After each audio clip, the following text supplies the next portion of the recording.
Olá, amigos, tudo bem? Bem, espero que sim. Estamos de volta aqui então para darmos continuidade à nossa leitura e estudo do livro Dois Espíritos. Estamos atualmente no terceiro livro, no capítulo 10, e essa será a primeira parte desse capítulo. Bem, aqueles que estão chegando aqui pela primeira vez, muito obrigado, sejam muito bem-vindos ao nosso canal. Quero informar vocês que aqui é feita uma leitura e estudo. Por que estudo? Porque eu dou algumas opiniões onde eu acho que seja relevante, né? E dou meus pitacos aqui e levanto algumas questões, certo? Isso ajuda, com toda certeza, um pouquinho mais a gente a pensar, a raciocinar. Valeu?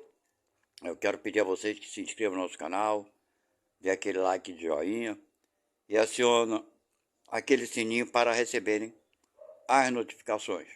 Também quero informar vocês que estão chegando aqui pela primeira vez que o nosso canal não só divulga esse livro, Dois Espíritos, também tem muitas coisas muito interessantes, né, aqui no nosso canal. Além disso, coisas que você pode usar no seu dia a dia, na sua casa, enfim. É bem variado, ok? As informações que temos aqui. Bem, também quero informar a vocês que quando o capítulo é um pouco longo, eu divido por partes, ok? Por isso estamos aqui na primeira parte. Nesse capítulo 10º, número 10, vai se falar sobre a lei de liberdade. E vai falar sobre liberdade natural, escravidão, liberdade de pensar, liberdade de consciência, livre-arbítrio, fatalidade, conhecimento do futuro, resumo teórico da motivação das ações do homem. Estamos na pergunta de número 825. E nessa questão nós vamos falar sobre liberdade natural. Bem, aqueles que estão aqui nos acompanhando diariamente nesse trabalho, muito obrigado. Que Deus abençoe a todos vocês. Vamos lá? A pergunta 825 que é feita é a seguinte: há posições no mundo em que o homem possa se vangloriar de gozar de uma liberdade absoluta? Resposta: não, porque todos necessitais uns dos outros, os grandes como os pequenos. Como é que poderia, né, gozar uma liberdade absoluta? A pessoa não precisa do médico, não precisa do dentista, não precisa do faxineiro, não precisa do lixeiro, do pedreiro. Então, não tem como ter uma liberdade quando a gente depende dos outros. Ok? Como diz a resposta aqui, não, porque todos necessitamos uns dos outros. Os grandes como os pequenos, tá vendo? Não é só o grande que depende dos pequenos, não. Os pequenos também dependem dos grandes. Ora, se não tivesse os grandes, os pequenos não teriam emprego, trabalho, por aí vai. Pergunta 826. Qual seria a condição na qual o homem poderia gozar de uma liberdade absoluta? Eu não sei qual seria, não. Vamos ver se tem alguma posição. Ah, tem. Aqui, tá vendo uma ideia? O eremita do deserto, no deserto. Desde que haja dois juntos, eles têm direitos a respeitar. E não tem mais, por conseguinte, liberdade absoluta, claro. Um tem que respeitar o espaço do outro, não é verdade?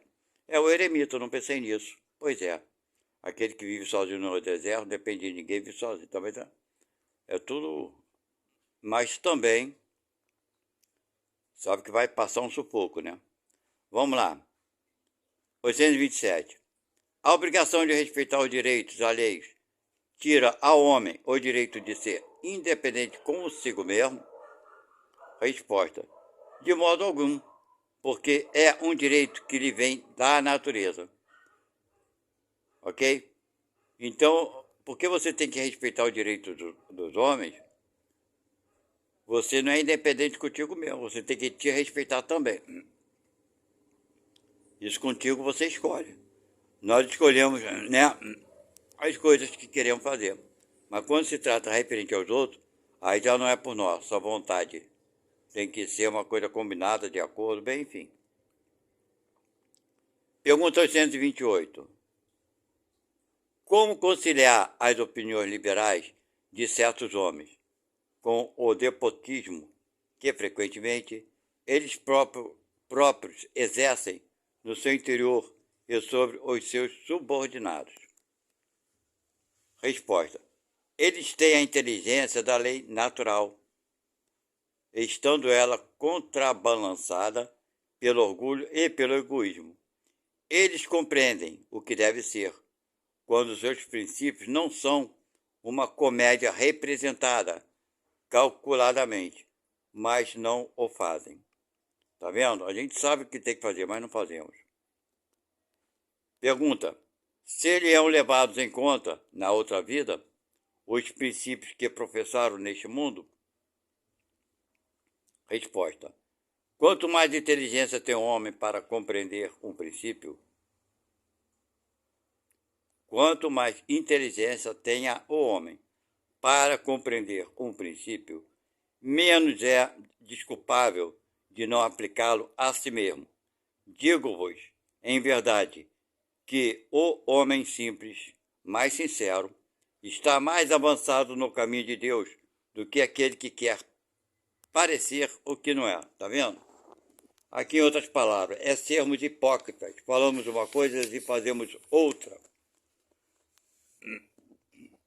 Todos nós temos um pouco de hipocrisia, né, gente? Eu acho que raros são aqueles que não têm hipocrisia. Vamos lá. 829. Há homens que sejam, por natureza, destinados a ser de propriedade de outros homens. Está falando aqui de escravos, né? Resposta. Toda sujeição absoluta de um homem a outro homem é contrária à lei de Deus. A escravidão é um abuso da força e desaparecerá com o progresso, como desaparecerão pouco a pouco todos os abusos. Vocês estão vendo que naquela época existia escravidão. Há 160, 1860, 160 anos atrás, aproximadamente, existia escravidão. É claro que em alguns países, né? E ele continua dizendo, a lei humana que consagra a escravidão é uma lei antinatural, visto que assemelha o homem ao animal e o degrada moral e fisicamente, claro. Vamos lá. Para ver como avançamos, né, gente? Em 160 anos, as pessoas pensam, que o mundo está... A violência está muito grande, claro, porque o número da população aumentou. Mas a violência de hoje já não é, embora seja bruta, bárbara, que a gente veja que nos choca, incomoda, não era tão bruta e tão bárbara quanto nesse tempo aqui de Allan Kardec, para trás ainda era bem pior, hein? Pois é. As pessoas iam para o estádio, podemos assim dizer, assistir os leões comerem as pessoas. Eram espetáculos, né? Pois é. Vamos que vamos, achando que o mundo está andando para trás. Vamos lá, número 830. Quando a escravidão está nos costumes de um povo, o que dela se aproveitam são repreensíveis, visto que não fazem senão se conformar a um uso que lhes parece natural. Já parece natural para quem é o patrão, né? Pois é, para quem é o patrão, para quem é escravo nunca é natural. Vamos lá. O mal é sempre o mal. E todos os vossos sofismas não farão com que uma ação má se torne boa. Tá vendo? Não adianta ficar inventando história, não. Mal é mal. Mas a responsabilidade do mal é relativa aos meios que se tem de compreender. Aquele que tira proveito da lei da escravidão é sempre culpado de uma violação da lei natural. Mas nisso, como em todas as coisas, a culpabilidade é relativa. A escravidão, tendo passado nos costumes de certos povos, o homem pôde aproveitá-la de boa fé e como de uma coisa que lhe parecia natural, mas desde que sua razão mais desenvolvida e, sobretudo, esclarecida pelas luzes do cristianismo, mostrou-lhe o escravo como seu igual diante de Deus. Ele não tem mais desculpa, tá vendo? É lógico, né? Então, existiam, né? Hoje não. Mas naquela época da escravidão, que aqui no Brasil também não foi diferente, existia patrões, né, donos de escravos, que eram humanos, que cuidavam bem dos escravos. Era uma coisa que estava dentro da lei humana, inclusive comprar e vender, né? Mas eles tratavam bem. Agora tinha aqueles que abusavam, né? Sempre tem. Aqueles mais inconsequentes. Reis pergunta: a desigualdade natural das aptidões não coloca certas raças humanas sob a dependência de raças mais inteligentes? Resposta: sim, para as erguer e não para as embrutecer, ainda mais pela servidão. Os homens, durante muito tempo, têm olhado certas raças humanas como animais de trabalho, munidos de braços e mãos, que se julgaram no direito de os vender como bestas de carga. Eles se creem de um sangue mais puro, insensatos, que não veem senão a matéria. Não é o sangue que é o mais ou menos puro, mas o espírito. Bem, vocês estão vendo aqui que, dependente da raça que aquele espírito esteja naquele momento, isso não quer dizer que aquele espírito é um espírito mau e impuro. Está vendo aqui? Ele é bem claro que não importa o sangue, né?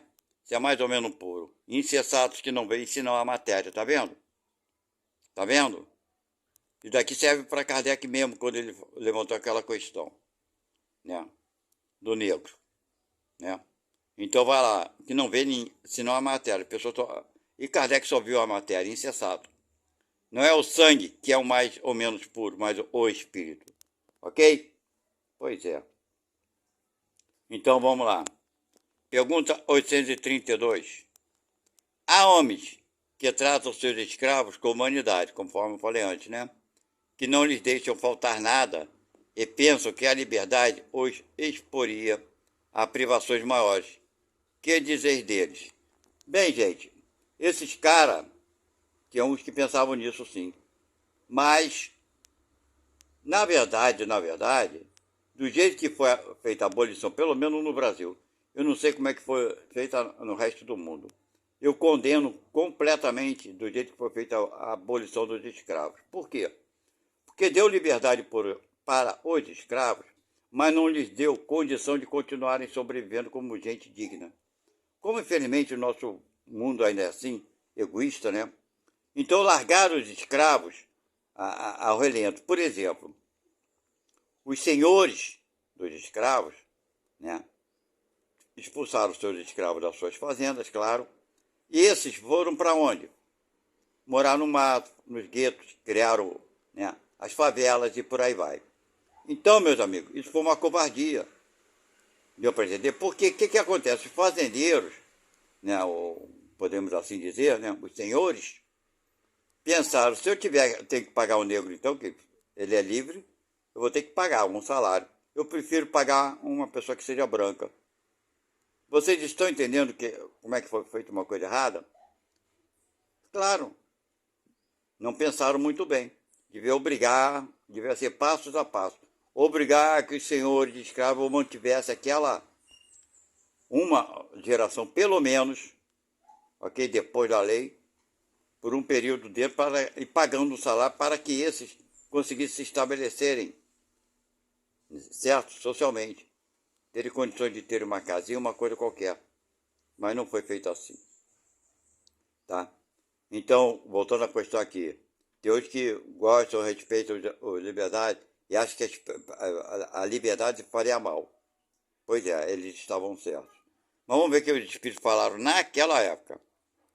Digo que esses compreendem melhor seus interesses. Olha só como esse espírito também é radical, parcial. É parcial, cara. Quer dizer, o cara está com boa intenção, ele vem dizer que o cara teve seus interesses. Eles também, olha bem o que ele fala, eles têm também grande cuidado com seus bois e seus cavalos. Olha só quem está falando dos caras. A fim de tirar deles maior proveito no mercado. Não são tão culpados como aqueles que os maltratam, mas dispõem deles como de uma mercadoria, privando-os do direito de serem independentes. Ele está julgando, ele está sendo parcial. Ele está julgando como se todos fossem iguais. Eu tenho certeza que muitos senhores pensaram nessas consequências que poderiam prejudicar, com boa intenção. Com certeza que ele viu no todo. Ele, por exemplo, o bom senhor, de repente, ficaram com seus escravos, né? Não os abandonaram. Mas e aqueles que não compreendiam isso e achavam que era obrigação abandoná-lo, né? Porque via a lei? Isso ia gerar uma série de consequências negativas, claro. Vamos lá. Liberdade de pensar. Aqui hoje a minha rua está concorrida. Passou o carro do ovo, é cachorro latindo, agora vem um caminhão aqui, um barulho danado. Mas vamos lá, vamos dar continuidade. Liberdade de pensar. Número 833. Há no homem alguma coisa que escapa a todo constrangimento e pela qual ele desfruta de uma liberdade absoluta? Vamos ver a resposta. É no pensamento, tá vendo a liberdade absoluta? Que o homem goza de uma liberdade sem limites, com certeza, porque não conhece entraves. Pode-se deter-lhe o voo, mas não aniquilá-lo. É o único lugar que tem a liberdade absoluta que nós temos, é no pensamento. Pergunta: o homem é responsável pelo seu pensamento? Claro, né? Ele é responsável diante de Deus. Só Deus podendo conhecê-lo, ou condena, ou o absolve, segundo a sua justiça. Bem, agora tive que dar o pause que foi o caminhão do lixo. Vamos lá. Vai falar agora sobre liberdade de ter consciência. 835. A liberdade de consciência é uma consequência da liberdade de pensamento? Resposta: a consciência é um pensamento íntimo que pertence ao homem, como todos os outros pensamentos. A consciência é um pensamento íntimo de todo mundo. Pergunta 836. O homem tem direito de entravar a liberdade de consciência? Resposta: não, mas que há liberdade de pensar, porque só a Deus pertence o direito de julgar a consciência. Tá vendo? Não tem como entravar a consciência, isso vem inerente, ninguém pensa, mas já vem, é a consciência interna, certo? Isso ninguém pode entravar, claro. Se o homem regula por suas leis as relações de homem para homem, Deus, por suas leis da natureza, regula as relações do homem com Deus. Tá vendo? É a consciência, não tem jeito. Pergunta 837. Qual é o resultado dos entraves postos à liberdade de consciência? Olha só, constranger os homens a agirem de modo contrário ao que pensam, torná-los hipócritas. A liberdade de consciência é um dos caracteres da verdadeira civilização e do progresso. Tem alguns que tentam, né, entravar a liberdade de consciência. É como se fala uma coisa muito antiga. Só tenta, porque pode-se matar um homem, mas não pode-se matar uma ideia. Ok? Vamos lá, pergunta 838. Toda crença é respeitável, mesmo que seja notoriamente falsa? Resposta: toda crença é respeitável quando é sincera e conduz à prática do bem. As crenças repreensíveis são as que conduzem ao mal. Pergunta 139. É repreensível escandalizar na sua crença aquele que não pensa como nós? Quer dizer, criticar os outros que pensam diferente? Resposta: é faltar com a caridade e golpear a liberdade de pensar. Tá vendo aí? E esse caminhão, vou te contar, tá indo para lá e para cá na minha porta aqui, só Jesus na causa. Pergunta 140. É insultar. Bem, eu acho que agora o caminhão foi embora. Tive que dar outro pause.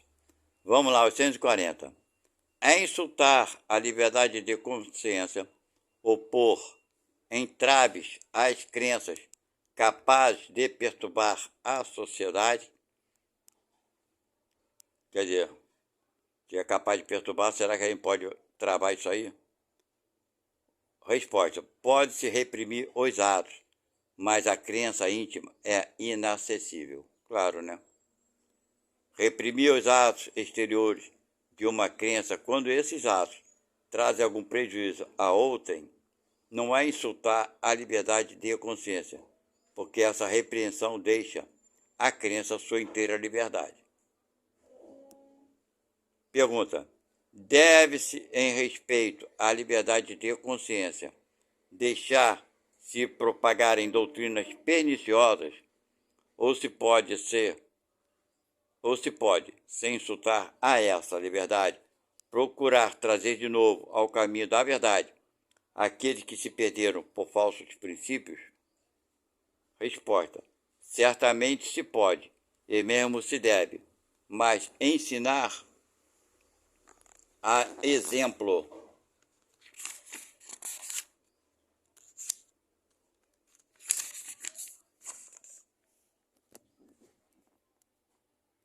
A exemplo de Jesus, pela suavidade e persuasão, e não pela força. O que seria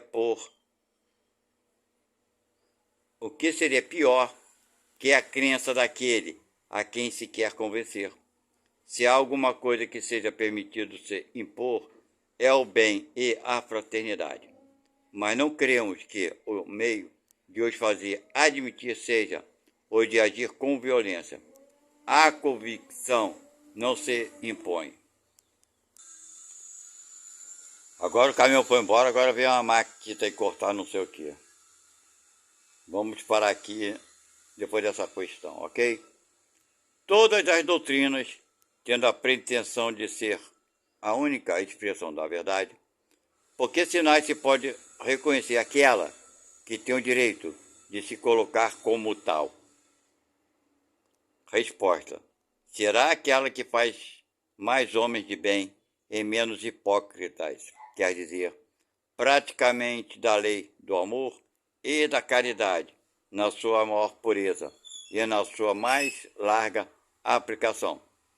Por esse sinal reconhecereis que uma doutrina é boa, porque toda doutrina que tiver por consequência semear a desunião e estabelecer uma demarcação entre os filhos de Deus não pode ser senão falsa e perniciosa.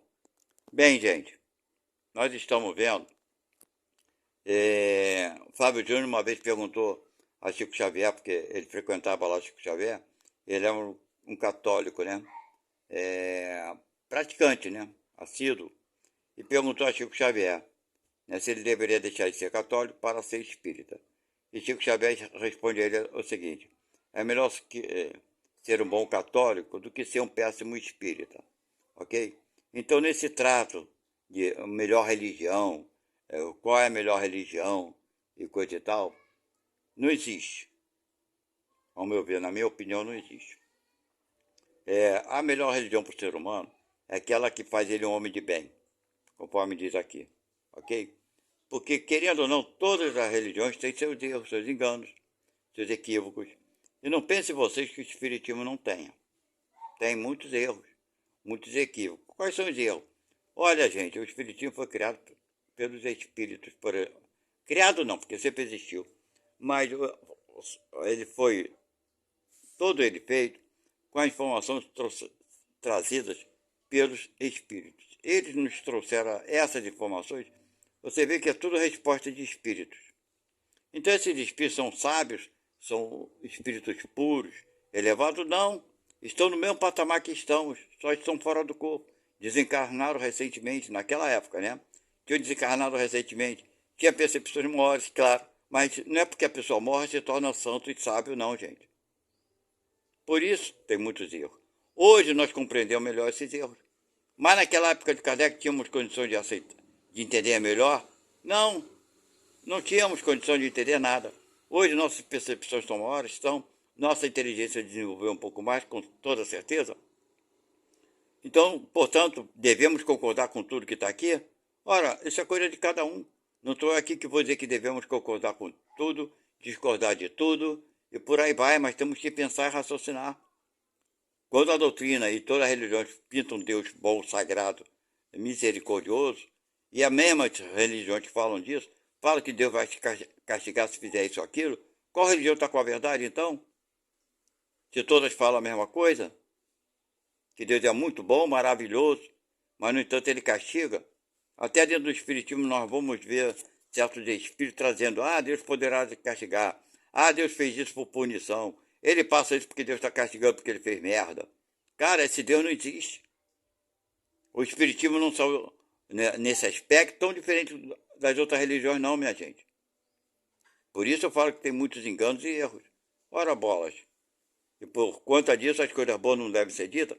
É que nem a Igreja Católica, Protestante, e todas as religiões que existem, tem as partes, tem lógica, fundamento, boas partes, e as partes negativas. Então nós vamos nos prendermos, nas partes negativas. Agora tem que aceitar tudo que está dentro daquela religião, os seus dogmas. Aí é coisa de cada um, minha gente. Procuremos sermos melhores para os outros, sabe? Certo? Perdoar sempre, sabe? Não tem essa, não vou perdoar porque isso foi demais. Não existe isso. Não existe isso que foi demais para você. Porque se existe um Deus protetor, você passou por isso, então Deus te sacaneou. Desculpa o termo. Não é isso? Você é uma besta. Tadinho de você. Vamos sair desse tadinho de coitadinho. Não somos não, gente. Tudo que acontece conosco é porque nós estamos, de certa forma, aprendendo a lidar e resgatando muita coisa. Sabe? Então é isso, minha gente. Nossa consciência, certo? É o pior juízo que nós temos, porque nós cobramos de nós. Aqui não, enquanto estamos dentro do corpo, né? Muitas coisas, nossas percepções são menores. Mas quando saímos desse corpo, vamos para a pátria espiritual. Quando morremos, quando desencarnamos, aí, minha gente, a nossa consciência vai nos cobrar. Isso vai ser terrível. Ok? Então, quanto mais cedo nós aceitarmos que somos o que somos, espíritos em processo evolutivo, cometendo erros e acertos, fazendo bem e fazendo mal. E temos que fazer a única coisa, ninguém precisa sair daqui super inteligente, super esperto. Não. Saímos daqui lutando para deixar de fazer o mal. Esse é o fator principal para todo ser encarnado. Não importa qual seja o erro que tenhamos cometido até hoje, que estejamos cometendo, é lutar para deixar de cometê-los. Essa é a obrigação que todo ser tem. Lutar contra si mesmo, não contra os outros. Ok? Então, minha gente, muito obrigado pela participação de vocês. Espero que gostem, tenham gostado do nosso estudo de hoje. Foi um estudo bem simples, mas com bastante informações ricas. Não se esqueçam de se inscrever para quem não é inscrito. E aqueles que já são inscritos, dá aquele like, porque ajuda o canal. Infelizmente as pessoas não dão like, não sei porquê. E acione o sininho para aqueles que já estão inscritos. Bem, que Deus abençoe a cada um de vocês, que a consciência de vocês determine se vocês vão dar o like ou não. É uma liberdade que todos nós temos, né? Falou tanto da liberdade aqui. Que seja feita a vontade de Deus sempre. Obrigado e até a próxima.